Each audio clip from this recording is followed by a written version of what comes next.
Mes bien chers frères et sœurs, je vous salue et je vous souhaite d'être unis avec le ciel et d'avoir une vie intérieure lumineuse et forte.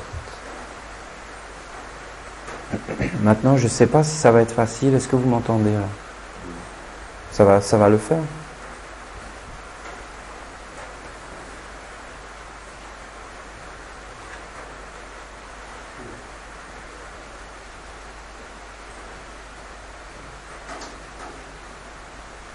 Ce qui vit en moi,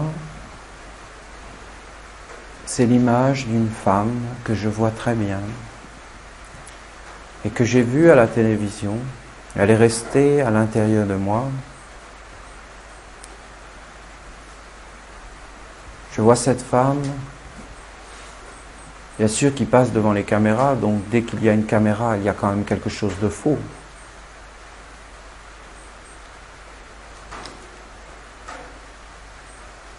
Et elle se lamente, et elle pleure, et elle se révolte. Elle se révolte parce qu'elle va être licenciée.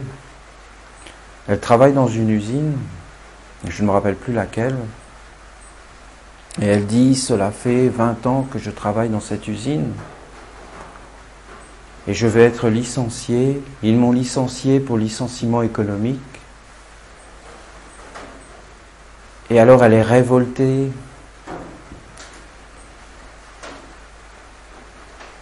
Et alors elle dirait n'importe quoi, elle dit oui, vous vous rendez compte, l'usine n'a jamais fait autant de bénéfices, n'a jamais autant gagné d'argent, et voilà maintenant on me licencie, alors que c'était ma vie, que j'ai tout donné à cette entreprise et toutes ces choses.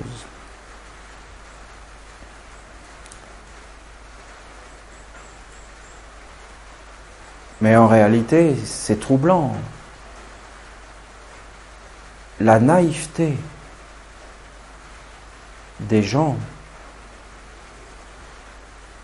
qui, toute leur vie, votent pour un système. Et après, quand ce système agit avec eux comme eux-mêmes ont agi avec ce système, s'étonnent. Parce que cette dame n'a jamais travaillé toute sa vie pour cette entreprise. Elle a travaillé pour sa maison, pour sa famille, parce qu'on lui a dit, sur la terre, c'est ta maison, c'est ta famille.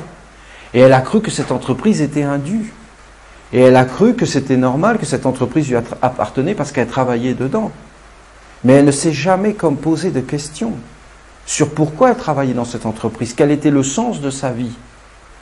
Est-ce que c'était le sens de sa vie, toute cette chose? Elle ne s'est jamais posé la question. Et voilà que maintenant, il y a une réponse qui lui est donnée et qu'elle n'est pas prête, en fin de compte. Et qu'on s'aperçoit de plus en plus que nous sommes dans un système qui met les individus, premièrement, comme des machines. Qu'est-ce qu'on attend d'une machine, d'une montre suisse? On attend qu'une seconde soit une seconde. On attend que le mécanisme soit bien huilé. On attend en fin de compte une mécanique parfaite. Portez tout ça dans vos âmes, vous allez en comprendre les secrets de notre époque.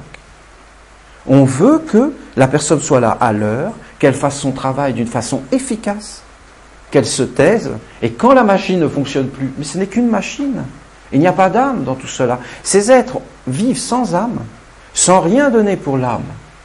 Et après, ils s'étonnent qu'on les considère comme des êtres sans âme, ça veut dire comme des machines. Et même, j'irai plus loin. Vous voyez, il y a cette mécanique qu'il y a dans une machine, ça veut dire de toujours reproduire les mêmes gestes qu'on a vu apparaître dans les usines, justement, et dans toutes ces choses. On doit reproduire toujours les mêmes gestes, toujours les mêmes calculs, on doit faire toujours la même chose. Mais surtout, on ne doit pas s'investir là-dedans. Et il y a quelque chose, une force qui nous montre qu'on ne doit pas s'investir dans notre travail. Même la façon dont on est éduqué dans les écoles, on nous montre qu'il ne faut pas nous investir là-dedans, que c'est une source de souffrance de s'investir. En fin de compte, on évacue l'âme. J'en reviens toujours à cette question. Et tout nous parle de ça. Parce qu'il y a une souffrance. Moi, quand je vois cette dame, elle souffre. Alors, il y a une espèce de compassion.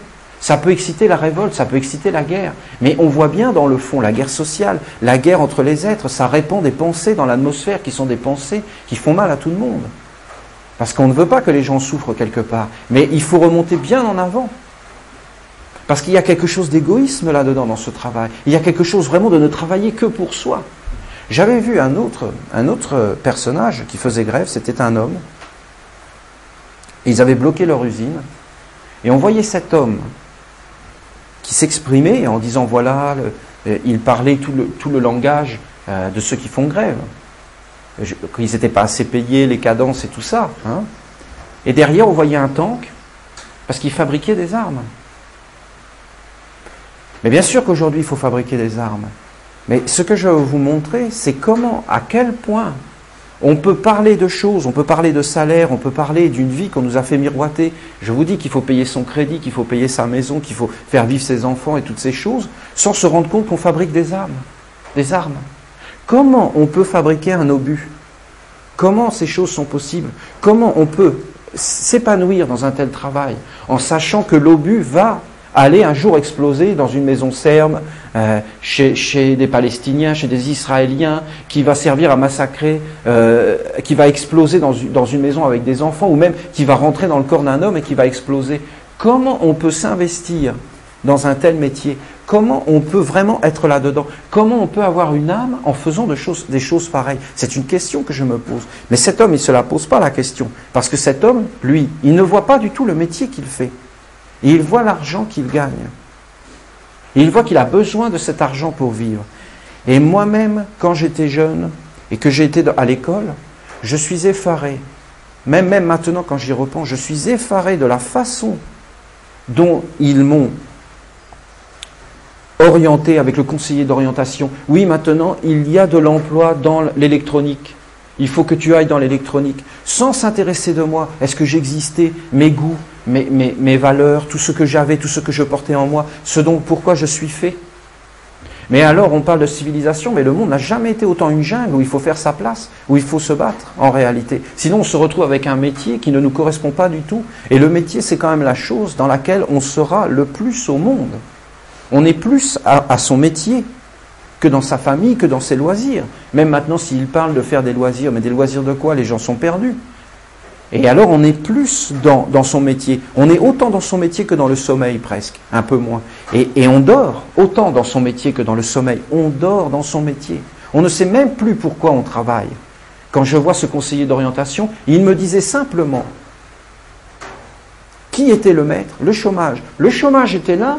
Si je ne prenais pas un beau métier, je me retrouvais au chômage. Il y avait cette perspective du chômage. C'est-à-dire un être spirituel, le chômage. Un être spirituel inventé par les hommes. Parce que le chômage n'existe pas. Vous avez déjà vu quelqu'un chômer dans la nature. Ça n'existe pas, ces choses. Ce sont des choses inventées par l'homme.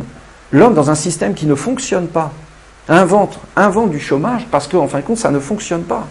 Et après, c'est la menace. Et après, c'est le chômage, en fin de compte, qui détermine notre vie. Et on doit se déterminer et on se retrouve à travailler dans une usine, à faire toujours les mêmes gestes, et sans aucun intérêt. Maintenant, je vous raconte tout ça parce que bien sûr, quand on a des enfants, on se pose des questions. Quel avenir on est en train de faire? Et comment on doit faire pour nos enfants dans le monde? Parce que c'est quand même des questions, quand même. Les hommes, ils devraient être un peu responsables. On ne se rend pas compte de tout ce qu'on fait aux enfants dans le monde. Ça veut dire des conseillers d'orientation. Et quel monde on fait? Et alors, ils vont se retrouver comme ça, dégradés, à travailler dans des usines sans s'accomplir, sans avoir d'amour, sans comprendre le sens de ce qu'ils font, sans avoir le sens de la terre, sans comprendre toutes ces choses. Une vie vraiment mécanique. On doit se poser ces questions. Comment cela se fait que les hommes ne se posent pas ces questions? Ils ont tellement plus le temps de réfléchir par eux-mêmes qu'on a délégué notre vie à des êtres qui s'en occupent. Et qu'est-ce qu'ils font, en fin de compte? La vie de la terre appartient à chaque homme. Qu'est-ce que c'est la démocratie? C'est qu'en fin de compte, chaque homme soit responsable de la vie de la collectivité. Et on ne doit pas déléguer, en fin de compte, nos pensées. On doit penser par nous-mêmes. Et on ne doit pas, en fin de compte, déléguer aux autres nos enfants. Qu'est-ce qui se passe maintenant dans le monde? À quoi servent les écoles? Mais c'est des garderies. Parce que les femmes n'ont plus le temps de garder les enfants, alors elles les mettent dans les écoles parce qu'elles ne savent pas quoi en faire. Et alors, voilà, c'est devenu des garderies. Et alors, on ne se préoccupe pas de l'avenir des enfants, ni même de leur éducation, ni même de ce qu'on leur enseigne dans les écoles. On peut leur enseigner n'importe quoi dans les écoles. C'est une confiance aveugle. Les écoles, c'est automatiquement bien. Mais même les instituteurs se plaignent de cet état. Il y a beaucoup d'instituteurs qui se disent, mais qu'est-ce que c'est que ce délire? On nous délègue tout et les parents ne s'occupent même pas de l'éducation de leurs enfants. Et eux-mêmes sont en train de se plaindre et se disent, mais on doit tout leur apprendre maintenant, même la politesse, même des choses. Les enfants sont de plus en plus insupportables. Et aussi, on peut se poser la question du rôle de la télévision dans l'éducation des enfants et de la jeunesse. Mais alors, qu'est-ce que ça va donner, toute cette histoire-là? Parce qu'il faut bien qu'ils se forment, les enfants. Nous mettons le doigt sur quelque chose de fondamental. Vous voyez, moi, je me rappelle d'une incarnation qui n'est pas si loin que ça, où j'ai fabriqué des violons en Espagne. Ce n'était pas des châteaux. Maintenant, c'est des châteaux, mais c'est plus en Espagne. Mais c'est quand même des châteaux espagnols. Et ces violons, d'abord, j'ai eu un maître. Ce maître, il m'a appris comment fabriquer les violons. Et ce maître, c'était mon père. Je ne parle pas de mon père physique. Le père physique m'avait donné le corps. Pourquoi je vais vous raconter cette histoire? Je veux vous montrer en quelques siècles le décalage qu'il y a eu dans notre façon de vivre. Et je veux vous dire qu'en réalité, ce sont des forces spirituelles qui agissent à travers le métier des hommes.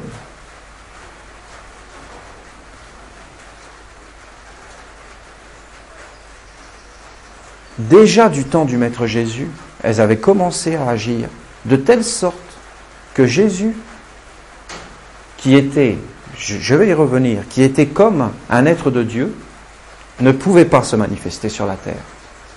Et si vous regardez un livre qui s'appelle la Pistis Sophia, vous voyez Jésus qui parle à Marie-Madeleine et qui lui dit « J'ai envoyé des forces qui venaient de Dieu, du royaume de Dieu, dans les apôtres, sans que les archons, ça veut dire des esprits invisibles, ne s'en aperçoivent. Je les ai cachés. Ils étaient des pécheurs, ils étaient des collecteurs d'impôts, ils étaient tout ça. J'ai caché à l'intérieur d'eux une force que le monde ne connaissait pas. Parce que si le monde avait connu cette force, il l'aurait empêché, cette force de fleurir. Et le moment venu, je suis venu et j'ai réveillé cette force dans mes apôtres. Ça veut dire quoi? Moi, je vous le traduis. Il est interdit d'être un maître spirituel, déjà à l'époque de Jésus. Et aujourd'hui, il est interdit de travailler avec amour. Il est interdit de travailler avec son âme. En 2000 ans, ils ont réussi à rentrer jusque dans le travail du pécheur qui, à l'époque de Jésus, était entièrement un pécheur et comprenait tout ce que ça sous-entendait et les liens sociaux que ça tissait avec les autres, que les êtres venaient acheter son poisson. Mais c'était pas n'importe quoi. C'était pas n'importe quoi ce poisson. C'était l'amitié vivante entre les êtres. C'était pas une question d'argent. L'argent, qu'est-ce que c'est? Personne ne le sait, c'est virtuel l'argent. L'argent, c'est rien, c'est du papier, c'est une invention. C'est complètement abstrait. L'argent, c'est de l'amour entre les êtres. C'est ça la vérité. Et qu'on en fasse des conflits, qu'on en fasse des guerres, qu'on en fasse quelque chose de l'avidité, qu'on en fasse du sommeil, qu'on en fasse des choses où les hommes se retrouvent perdus, détruits. Ça, qui a fait ça? Ce sont des forces spirituelles. Alors j'étais là, j'ai eu un père, une mère, et après j'ai eu un père qui était aussi une mère, c'était mon maître, un artisan qui m'a appris à faire des violons. C'est aussi fort que d'avoir un père et une mère, quelqu'un qui t'apprend à faire des violons. C'est aussi fort. Il va t'apprendre à gagner ta vie, à être indépendant, à trouver ta place dans la société, à trouver un moyen de dialoguer avec les autres, vous comprenez? Sans être regardé derrière, d'aller pointer au chômage. Mais c'est une honte, ces choses-là.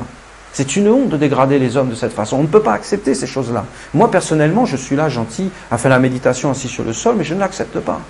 Je n'accepte pas toutes ces choses au fond de moi. Bien sûr, on ne peut pas le dire aujourd'hui.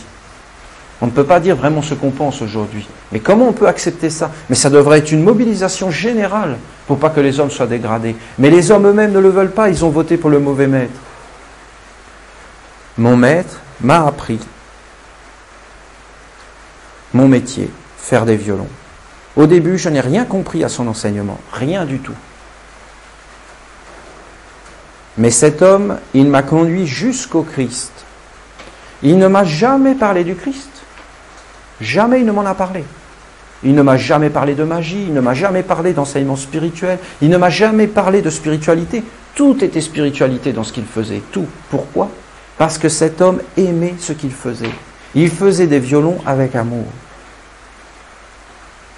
Il les aurait fait gratuitement. C'est ça la vie. C'est pas de travailler dans une usine pour de l'argent. Ça, c'est être mercenaire, c'est être n'importe quoi, ça. Je suis désolé, moi, pour cette dame. Je vous ai dit, je la porte dans mon cœur. Et j'ai travaillé sur elle. Parce qu'en travaillant sur elle, je travaillais sur beaucoup de gens. Parce qu'il ne faut pas être passif dans la vie. Maintenant, on est passif devant le malheur des autres et on ne cède plus. Alors que Jésus avait dit qu'il fallait prier les uns pour les autres. Et moi, je crois à cette vie. C'est une vie belle, saine, gentille, simple. Et voilà, on fait tout pour nous écarter de ça. Cet homme aimait ce qu'il faisait. Il a commencé à me montrer comment faire des violons. Ça veut dire le geste, la technique. Et j'ai reproduit les mêmes gestes. Et j'ai reproduit la même technique. Après, il m'a montré les outils. J'ai fabriqué moi-même mes outils. C'est un autre univers, je vous dis. Il fallait que je mette mon âme dans les outils. Personne ne devait toucher les outils. C'était mes outils. Personne ne devait y toucher. Plus je travaillais avec ces outils, plus ces outils devenaient comme des outils magiques. Ça veut dire qu'il y avait une force à l'intérieur d'eux. Et voilà, je suis devenu, avec des années, je suis devenu un maître dans l'art de faire des violons. Et des disciples ont commencé à venir, et je les ai formés, et ainsi de suite. Et je me suis aperçu que je vivais, que le maître qui m'avait formé vivait en moi. Quand je faisais un geste, j'avais essayé de reproduire son geste, et à la fin c'était lui qui faisait le geste en moi, jusqu'au jour où je sorte même de lui, et que je m'aperçois que c'était un être collectif, plus grand que lui, qui avait appris à faire des violons à des milliers d'hommes, et qu'à travers cet être, c'était le même qui faisait les violons, qui faisait les violonistes, qu'il y avait un rapport entre celui qui fait le violon et le violoniste, qu'il y avait un rapport entre le violoniste, celui qui écoute la musique, et celui qui a fait le violon, et qu'il y avait un rapport entre la musique et ce que produit la musique dans les hommes, et celui qui a fait le violon, et j'ai vu que c'était un être collectif, et que cet être collectif qui apparaissait par mon intermédiaire sur la terre, comme un instrument parmi d'autres, comme une cellule dans un corps, eh bien, en fin de compte, se manifestait dans la terre, dans un but précis, et qu'il agissait dans la terre. Et c'est là que j'ai compris qu'il y avait des hiérarchies, qu'il y avait des forces, et j'ai vu aussi que, par exemple, si je n'étais pas bien, si je m'étais disputé, s'il y avait quelque chose qui n'allait pas, si j'étais perturbé, eh bien, je pouvais rater mon violon. L'instrument ne m'obéissait plus. Et aussi, quand j'ai commencé à enseigner aux autres à faire des violons, j'ai compris que ce n'était pas moi qui enseignais, mais que c'était les forces que j'avais accumulées dans mes instruments et dans mon âme qui faisaient qu'en réalité, l'autre prenait ses forces et qu'il y avait une réelle transmission de pouvoir. Et que ça n'avait rien à voir à étudier devant un ordinateur. Mais comment un ordinateur pourrait transmettre un savoir ? Mais comment un instituteur qui ne fait que lire un livre et qui ne comprend rien de ce qu'il y a écrit à l'intérieur pourrait transmettre le savoir des mathématiques et de toutes ces choses, de la géométrie, de l'histoire ? S'il n'est pas clairvoyant, s'il ne voit pas toutes ces choses, comment il peut transmettre quelque chose qu'il ne connaît pas lui-même ? Tout ça, c'est un savoir mort. Moi, je transmettais un savoir vivant, ça veut dire le geste juste, mais pas simplement le geste. L'âme qui va avec, la façon de le faire. Sinon, l'esprit n'agissait pas avec la personne, et alors c'était raté. Le violon pouvait être parfait en apparence, il n'avait pas d'âme. Et demandez à un vrai musicien. Il a une âme. Il a une âme. Regardez les joueurs de football. Ils ont gagné une Coupe du Monde avec des chaussures, ils reprennent toujours ces mêmes chaussures. Vous allez dire c'est de la superstition, mais non. C'est pas de la superstition, c'est parce que instinctivement les hommes savent qu'il y a des objets qui deviennent précieux. Parce qu'ils sont chargés d'esprit. Mais alors on le sait pour la lettre de sa bien-aimée, on le sait pour des choses comme ça, quelqu'un qu'on aime qui a touché un objet et qui n'est plus là, on va se rappeler cette personne avec l'objet. Et alors on va oublier dans le travail. Mais quel amour ils ont mis et quelle âme ils ont mis dans ces usines ? Quelle est l'idée qui est derrière ? Quelle est l'idée qui est derrière tout ce travail et toutes ces choses ? Vous comprenez ce que je veux dire ? Ce sont des forces spirituelles. Un disciple, il doit être réveillé à ça. Et pourquoi un disciple, il doit être réveillé ? Parce que moi, quand je fabriquais des violons, je vous dis, au bout d'un moment, je suis devenu clairvoyant. J'ai vu que c'était des entités qui étaient derrière mes outils. Et j'ai vu, je vous dis, des forces spirituelles. Et au bout d'un moment, par exemple, j'ai vu que c'était le Christ que j'avais retrouvé.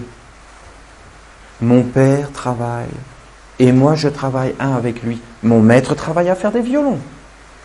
Et moi je travaille un avec lui, je fais des violons. Et le Christ, c'était un être qui travaillait à un haut degré pour l'humanité, en accord avec le Père des Lumières. Est-ce que vous voyez toutes les correspondances? Et moi, je vivais là-dedans en faisant mes violons. Et j'ai comme réouvert une école initiatique sans jamais parler d'école initiatique, puisque c'était interdit à cette époque-là en Espagne. Vous vous rendez compte? J'aurais été brûlé. Et oui, mais l'enseignement, je le transmettais à travers un art de faire des violons, une discipline, une rigueur, et toutes ces choses. Et surtout, je vous dis, plein d'amour. Et alors, mes violons n'avaient plus de prix après. Parce que ce qui a du prix dans le monde, c'est l'amour. Et après, quand il n'y a plus d'amour, eh bien, vous savez bien ce qu'on en fait des gens. Il n'y a plus d'amour. On les jette. Ça devient des machines et les hommes, ils s'étonnent de toutes ces choses. Alors, vous voyez, je veux en venir à ça. Le métier que l'on fait est fondamental. Travailler sur la terre, c'est fondamental. Sur la terre, il faut travailler. La terre, c'est un être qui connaît et qui veut donner l'amour. La terre veut montrer l'amour. La terre veut que nous développions l'amour. La terre n'aime pas les êtres égoïstes qui travaillent que pour eux, que pour gagner de l'argent, que pour leur famille. Bien sûr, c'est bien de travailler pour sa famille. Mais ces choses, la terre ne les aime pas. La terre aime un homme, une femme qui travaille et que son travail soit en harmonie avec la terre. Ça veut dire, si tu fabriques du pain, c'est un très beau métier. Il faut y mettre quelque chose dans le pain. J'avais vu un autre reportage, parce qu'il faut regarder ces choses aujourd'hui, mais avec des yeux. Il ne faut pas vivre comme un inconscient. On voit un agriculteur qui a une combinaison de guerre, avec un masque à gaz complètement fermé, une combinaison de chimistes. Il est en train de mettre des produits dans une cuve qu'il va répandre dans son champ. Et alors il doit le faire avec un masque à gaz tellement c'est toxique. Et alors le journaliste quand même, il lui dit, mais vous n'êtes pas inquiet à faire ça, vous n'êtes pas inquiet pour votre santé? Il dit, si, je suis inquiet pour ma santé, c'est extraordinairement dangereux, ça procure la stérilité, ça procure tout ça. Il lui dit, mais ça vous fait pas bizarre de mettre ça sur la terre quand même? Vous n'avez pas peur quand les gens, ils vont manger ça? Et il dit, si, ça me désole, ça me détruit, ça me désole. Mais qu'est-ce que vous y voulez? C'est des laboratoires, c'est des groupes industriels qui lui ont fait ses crédits. Il ne peut pas faire autrement. Mais vous comprenez, moi j'ai fait des emprunts, mais moi j'aime pas cette agriculture-là. Mais j'ai fait des emprunts et je suis lié avec, je ne vais pas dire le nom des banques, mais je suis lié avec ça et je dois acheter ces produits. Et maintenant on le voit de plus en plus, ces scandales de tout ce qu'ils ont mis dans la nourriture. Il n'y a aucun respect.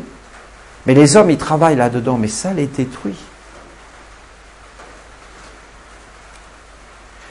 Qu'est-ce qui se passe quand un homme vient sur la terre? On lui donne un travail à faire. C'est un trésor de travailler, je vous dis. C'est sa relation avec l'autre.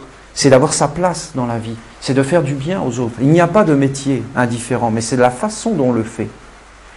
Qui fait le travail? Ce sont des anges et des esprits de la nature qui passent à travers les hommes quand ils travaillent. Si les hommes ne travaillent pas en harmonie avec la terre, ils engendrent des esprits de la nature malades, ils les détruisent. Et après, ces esprits de la nature engendrent des guerres, engendrent des calamités, du mécontentement, de l'aigreur, de la tristesse. Ils engendrent des êtres perdus, et ces êtres perdus ne savent plus quoi faire de leur vie, alors ils font n'importe quoi. Et alors, qu'est-ce que c'est ces esprits de la nature? Qu'est-ce que c'est ces êtres qui passent à travers le travail? Eh bien, c'est ça qu'on a appelé le karma. Parce que comment s'enregistre le karma? Eh bien, le karma s'enregistre par rapport aux esprits de la nature qui sortent de vous. Si vous avez une mauvaise parole, c'est un esprit, ça s'enregistre, ça aura une influence. Eh bien, ça reviendra vers vous. Si vous avez une belle parole, ça s'enregistre, cet esprit est lumineux. Et alors, il reviendra vers vous. Si vous travaillez comme un mercenaire, les esprits de la nature sont comme détruits à l'intérieur de vous. Et après, ils reviennent vers vous. Et ils vous détruisent, et ils détruisent toute la société. Et alors, on fait rentrer dans la société, dans la société, dans le social, dans la vie des hommes, dans la vie commune des hommes, dans la sphère respiratoire des hommes, des entités qui détruisent les hommes, détruisent leur travail, détruisent la terre, détruisent leur façon de vivre ensemble, belle et lumineuse, jusqu'à mettre du poison dans un champ. Mais l'homme ne peut pas trouver son âme là-dedans, vous comprenez? Il ne peut pas remonter jusqu'au Christ. Il ne peut pas s'accomplir. Alors pourquoi il travaille? Il ne peut pas être plein de dévotion. Il ne peut pas être plein de lumière là-dedans. Il ne peut pas s'accomplir. Il ne peut pas se maîtriser. Il perd tout en réalité. Il perd son âme. Le fait qu'un homme vienne sur la terre soit boulanger, travaille dans une usine d'armement, quoi qu'il fasse, ça a une raison. L'intelligence qui vient du monde spirituel, qui dirige le monde, se sert du travail des hommes pour leur faire payer leur karma et aussi pour les accomplir, pour leur donner tous les moyens d'évoluer. C'est un héritage qu'on a en commun. Même on doit penser aux enfants et aux générations d'après. Si on leur donne n'importe quoi comme travail, de plus en plus on a mis des machines, on a mis des choses, et de plus en plus les hommes sont devenus des machines. Il faut vraiment rentrer là-dedans, avec spiritualité. Le plus haut et le plus beau de tous les métiers, c'est enseignant, instituteur, professeur. C'est le plus grand de tous les métiers, c'est le plus beau. Quand un homme est instituteur, professeur, qu'il est dans l'éducation, ça veut dire qu'en réalité, cet être, il a quelque chose de grand à l'intérieur de lui. Parce que vous vous rendez compte, ce métier, de former les autres, d'instruire les autres, de les guider. C'est le plus haut des métiers. Le deuxième métier fondamental, c'est la magistrature. La magistrature, c'est celui qui va faire régner la justice, donc l'amour en réalité. C'est celui qui va rétablir les lois de l'amour. C'est celui qui va faire que l'amour triomphe tout le temps. Or, c'est un des plus beaux métiers du monde, magistrat. C'est-à-dire de faire régner l'ordre, la justice, de faire l'équilibre, de guérir en fin de compte, de faire que personne ne soit lésé, de faire qu'il y ait une société juste et harmonieuse et lumineuse et positive. Et que l'être qui est condamné dise « c'est juste que je sois condamné ». Mais je ne suis pas condamné pour être condamné, je suis condamné parce qu'en réalité je suis guéri. Et tout est arrangé, le magistrat c'est quelqu'un d'extraordinaire. À la fois un magistrat dégradé, il aura beaucoup à payer. À la fois un magistrat juste, il engendre des esprits lumineux. À la fois un instituteur dégradé, il aura beaucoup à payer. Parce qu'il aura mis au monde, en fin de compte, plein d'entités. À la fois un instituteur juste, qui aura montré l'amour et qui aura fait beaucoup de choses, qui aura éveillé les êtres, la vie intérieure, autant cet instituteur, ce professeur, aura un karma lumineux positif. Le troisième métier, bien sûr, dans la magistrature, il y a l'armée. Parce que être un militaire, ça veut dire être fort. C'est pas quelque chose de négatif. Quand on fait régner la justice, que c'est pour protéger. L'armée telle qu'on la voit aujourd'hui, où il lance des bombes sur les enfants et toutes ces choses, c'est n'importe quoi tout ça. Le troisième métier, c'est l'économie, c'est-à-dire les artisans, les commerçants et toutes ces choses. Vous voyez, c'est l'économie. Regardez comment on retrouve ça à l'intérieur de l'homme. La tête, les instituteurs, les professeurs, ceux qui réfléchissent, l'intelligence, celui qui enseigne, celui qui montre comment ça marche, qu'est-ce qu'il doit faire. La magistrature, le cœur, celui qui équilibre les sentiments, qui met tout en place, des émotions équilibrées, l'harmonie. La vie, le ventre, ça veut dire les aliments, l'économie, comment il faut de l'énergie dans tout le corps, comment ça doit être étudié, comment il faut ni trop manger, ni pas assez, comment on doit trouver de l'économie, comment tout doit être réparti. Regardez les trois sciences initiatiques, la Kabbale, l'étude des principes, des grandes idées, des principes, des mathématiques, de la géométrie dans la tête, la magie, les forces, d'appeler des forces et toutes ces choses dans le cœur, l'alchimie, la transformation dans le ventre. On retrouve cette structure à l'intérieur de l'homme et ça nous montre comment on doit diriger notre vie. Mais en réalité, le métier le plus haut de tous les métiers, c'est d'être comme un hiérophante, un maître spirituel, ça veut dire un prêtre. C'est au-dessus. Pourquoi un prêtre c'est au-dessus? C'est au-dessus même d'instituteur. Parce qu'un prêtre, dans le vrai sens du terme, je ne parle pas de religion, je ne parle pas de prêtre syndiqué, de tout ce qu'on nous montre, je parle d'un prêtre au-delà de toute croyance. Un prêtre, c'est un être qui est impersonnel, totalement impersonnel. Il a renoncé au monde, à toutes ces choses, à toute possessivité et tout cela. Il est impersonnel, il vit dans le monde de l'esprit. Et alors, ce prêtre, c'est lui qui dit qu'est-ce qu'il faut enseigner aux enseignants. C'est le vrai formateur. Il est le formateur des enseignants, il est le formateur des magistrats, il est le formateur des économistes. Aujourd'hui, notre économie, elle ressemble à quoi? Mais à un homme qui est boulimique et qui va dans le frigo et qui vide le frigo. On est dans une société de consommation, de surconsommation, où on jette tout, où tout a perdu d'intérêt, même les hommes. Regardez ces choses et les déséquilibres qu'il y a dans les hommes. Dans les hommes. Alors maintenant, si vous prenez ce schéma, dans la vie intérieure, au-dessus de vous, le soleil, impersonnel. Dans votre tête, éclairé, vous êtes un enseignant. Dans votre cœur, un magistrat.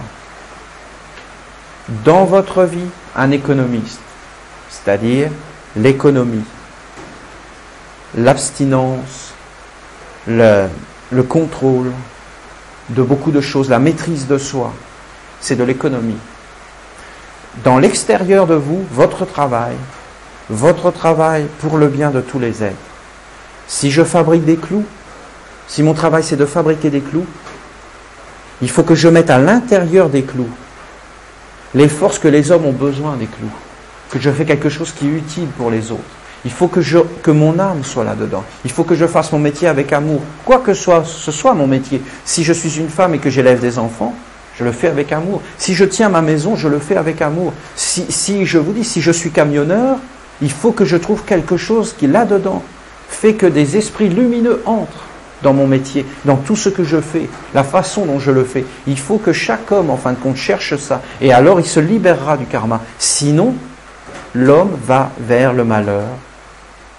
Il va vers l'emprisonnement, il va vers les souffrances, parce que ces esprits qu'il va mettre au monde, indépendamment de lui, vont revenir vers lui. Et je vais finir là-dessus. Je vais vous montrer à quel point ce que je dis est vrai. Voyez aujourd'hui, j'ai parlé des clous. Mais aujourd'hui, dans le passé, il fallait faire le feu. Il fallait prendre le marteau. Il fallait taper. Un clou, ça avait de la valeur. Je vous assure. Aujourd'hui, un homme fait des clous, c'est-à-dire il appuie juste sur un bouton. Ou alors, c'est peut-être une image ce que je vais dire, mais il va juste faire la tête du clou. Et un autre va faire le milieu et un autre va faire la pointe. Tout ça pour montrer aux hommes que ce n'est pas eux qui font ces choses. Et tout ça toujours pour les retirer. Et c'est toujours les mêmes idées. Si on avait des êtres éclairés qui nous guident et qui guident les hommes, jamais ils ne laisseraient faire ces choses-là. Parce que c'est dégrader l'homme que de ne pas lui permettre de s'accomplir à travers son métier. Et je voudrais rendre un hommage particulier à Rudolf Steiner. Parce que de plus en plus, je vais dire ce que je pense vraiment. Parce que si on regarde l'histoire de cette dame qui est perdue, oui, mais est-ce qu'elle a connu Rudolf Steiner? Non. Est-ce qu'elle a pensé à Rudolf Steiner? Non. Alors elle a pensé à qui? Alors on va dire, ah oui, mais ça y est, Olivier, tu deviens sectaire. Tu es en train de dire Rudolf Steiner c'est parfait, les autres c'est pas parfait. Ben oui. Regardez l'œuvre de Rudolf Steiner, mais regardez cet homme tout seul. Bien sûr, beaucoup d'hommes sont venus et de femmes pour l'aider. Mais regardez ce que cet homme a fait. Mais il faut quand même s'éveiller maintenant aujourd'hui. Cet homme, il a créé les écoles Waldorf pour une autre éducation. C'est admirable au-delà des limites. Bien sûr, les écoles Waldorf, ce n'est pas la perfection. Mais cet homme, il a essayé de faire en sorte de développer les sentiments artistiques. Mais que les hommes étudient ces choses. On n'est pas obligé d'aller dans les écoles Waldorf, mais qu'on prenne en compte cette démarche spirituelle, de montrer comment les enfants pouvaient s'épanouir à travers l'art et sa méthode pédagogique. Et pourquoi il n'y en aurait toujours qu'une seule? Pourquoi on ne peut pas choisir? Regardez Rudolf Steiner, il a fait les laboratoires pharmaceutiques. Velleda et toutes ces choses. Regardez, il a fait l'agriculture biodynamique. Il avait prévu toutes ces choses. Il avait prévu le bio. Il avait prévu qu'il y allait avoir une dégradation. Il avait prévu les grands trusts pharmaceutiques, les empoisonnements et toutes ces choses. Et toute cette façon de vivre. Rudolf Steiner, c'est un homme seul qui désespérément a essayé de mettre des forces d'âme dans ce que faisaient les hommes. Il est un des précurseurs de l'homéopathie. Et de ces médecines qu'on dit maintenant une autre médecine, parce qu'on voit bien qu'on s'empoisonne, parce qu'un homme qui est capable d'empoisonner la terre avec des produits chimiques, il est capable d'empoisonner un homme. Moi, je ne suis contre aucune médecine. Je dis comme Paracels que toutes les médecines sont bonnes. Et que chaque médecine doit être prise dans un cas particulier. Mais aucune médecine ne doit être rejetée. Vous comprenez? Ni l'allopathie, ni l'homéopathie. Mais étudiez Rudolf Steiner, cet homme admirable, cet homme sublime, cet homme tout seul qui a fait une œuvre de titan sans aucune aide.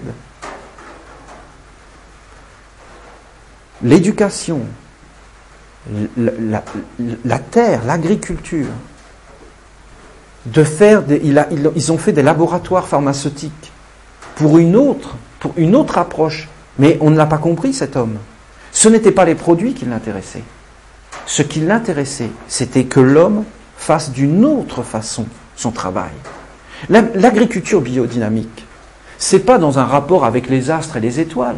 C'est pas du tout ça qu'il a voulu enseigner Rudolf Steiner. Aujourd'hui, il y a des cours d'agriculture biodynamique, il ne s'arrête que sur le côté technique.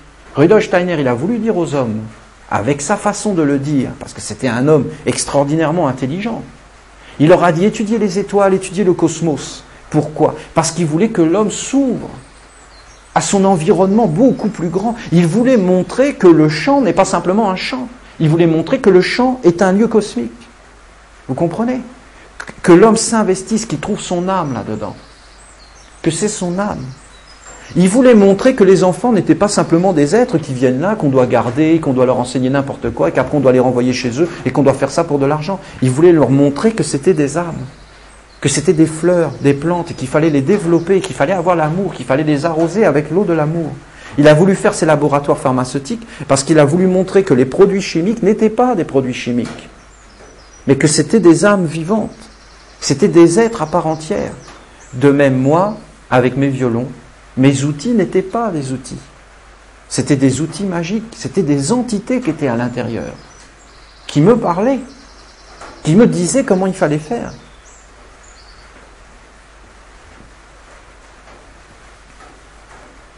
Vivre avec amour,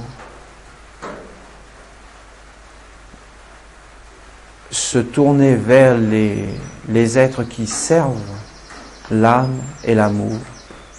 Si les humains abdiquent leur âme, après, ils pourront venir pleurer. Ils pourront venir dire, mais ça fait 20 ans que je travaille dans cette usine. Qu'est-ce qu'ils ont compris au monde? Qu'est-ce qu'ils se sont intégrés au monde? Un homme va voir le diable, il fait un pacte avec le diable. Le diable lui dit, mais voilà, je vais tout te donner pendant 20 ans. Et après 20 ans, le contrat sera fini, tu m'appartiendras. Ah bah oui, sur le coup, bah bien sûr, sur le coup. Ah bah oui, c'est trop valable. Je vais avoir ça, je le veux tout de suite. Mais 20 ans après, le diable vient et dit, ah mais oui, on avait signé ça, oui, mais j'ai jamais pris ça au sérieux, tu comprends? Non mais c'est le diable. Et après, on va s'étonner que le diable va lui couper la tête, va le torturer. Mais c'est le diable. Il ne faut pas signer avec le diable. De mettre des produits chimiques dans le champ, qu'est-ce que ça va donner? Vous croyez que ça va donner un avenir positif? De travailler juste pour de l'argent, vous croyez qu'on va être heureux dans la vie? Il faut vraiment mettre ses pensées dans l'air, pour qu'au moins nos pensées étaient dans l'air, que les hommes les captent ou ne les captent pas, mais que les hommes réfléchissent sur ces questions, parce que c'est ça que veut le monde invisible à cette dame, qu'elle se pose des questions sur la vie, mais bien sûr que c'est perdu, bien sûr que c'est difficile pour eux, et pour tous d'ailleurs, pour tous les hommes. Ma conclusion est donc,